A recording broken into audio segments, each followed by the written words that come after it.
Hey everyone, it's Sheila again of Sheila & Co. Sampson Properties. This is part two of our talk with Ken Byrne, loan officer with First Heritage Mortgage. I think at this part, we're still talking about the 2-1 buy down. Super interesting for buyers who really want to consider different type of loan programs due to the super high interest rates right now. So watch, learn, and thanks for stopping by. And right now during this market, I feel like, especially with our buyers, I feel like most of them are getting some sort of credit. You might talk to your, I don't know how your relo works, but sometimes the relo company is paying so many points. Yeah. They do. So they pay the closing costs for them. So they take that 2.5 and use that towards buying down the rate instead of closing costs, because that's already covered.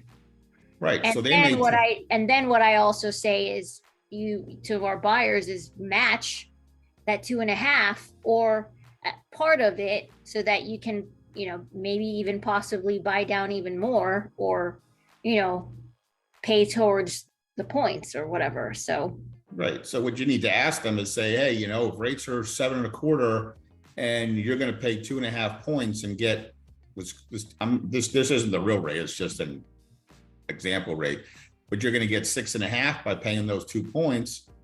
You think rates are going to come down? And inevitably everybody's going to say, yeah, I think rates are going to come down. And then you say, well, if rates come down, are you going to refinance? And they're going to say yes. It's like, so why not do that same 2.5 points and start out at 5.25 instead of at 6.5? And then next year you're at 6.25. So now you've got a better payment for 2 years, and you were going to refi anyway. So now you refi then. Yeah. In case you don't refi and the rate only goes to 7.25, but you've had 2 years of better rates. So your break even is 5 years on that. So it's not until year 5 where you've spent more money by having that higher rate. And at that point, rates will be lower. Sure. No, and do you see a lot of pushback when you bring up the 2-1 buy down loan program, or are people getting it and they're like, oh, this is actually really great? Or do you find yourself having to explain it? Because a lot of people think it's a gimmick.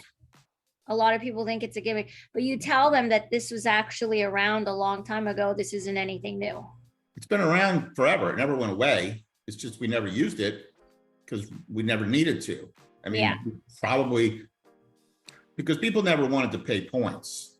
We did somebody somewhere did a really good job of making people think that paying points on a loan is a bad thing.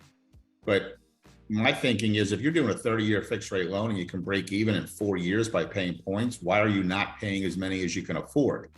And if you're not going to pay points on a 30-year fixed rate loan, then why are you doing a 30-year fixed? Why are you not doing a 5-year ARM? Sure. So if you think you're going to do a loan that's a long-term loan and your break even is 5 years, then you should be paying points, because after 5 years, you're in better position.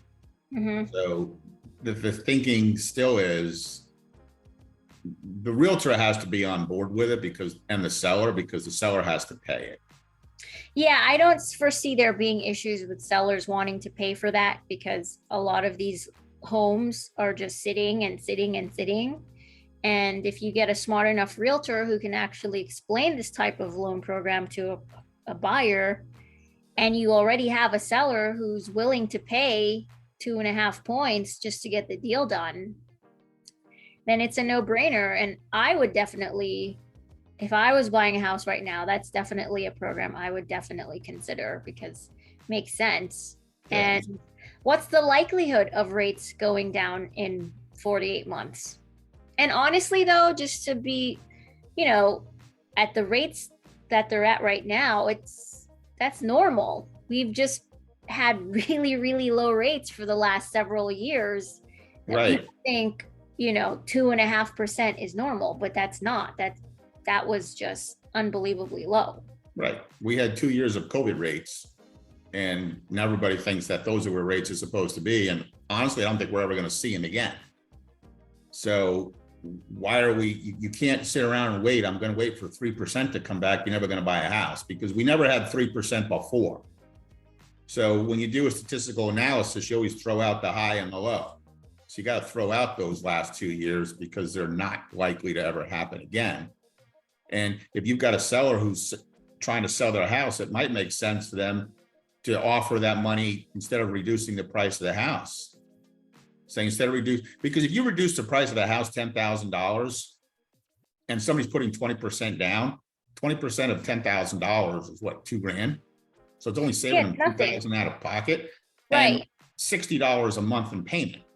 Well, if I can use that same $10,000 and lop off $400 a month in my mortgage payment by doing a buy down, doesn't that make more sense than trying to save $10,000 on the price of the house? So that's kind of how you have to tell your sellers, because a lot of sellers don't want to pay. I'm not giving any money to the people who want to buy my house, I've heard somebody say. Well, if you want to sell your house, either you reduce the price 10 grand and you walk away with a net, or you give somebody 10 grand, you walk away with the same net, but now you sold your house and the person buying your house is going, whoa, I'm in at 5.25%. And the guy down the street is getting 7.25% because he didn't have a lender and a realtor who understood that there was other loans out there. He's trying to put me in an arm or something like that. So it also gives you a stability of knowing that, yes, the rates are going to go up, but they're going to stop at 7.25%. Whereas the arm, if you look at it, if you're afraid the rates are going to go up even more, if you do an arm and then rates are higher when your arm adjusts, you can't refi to something better, you're going to adjust higher. Yeah, and I think with arms though, they're 10 years, right? You can do 5, 7, 10. Mm.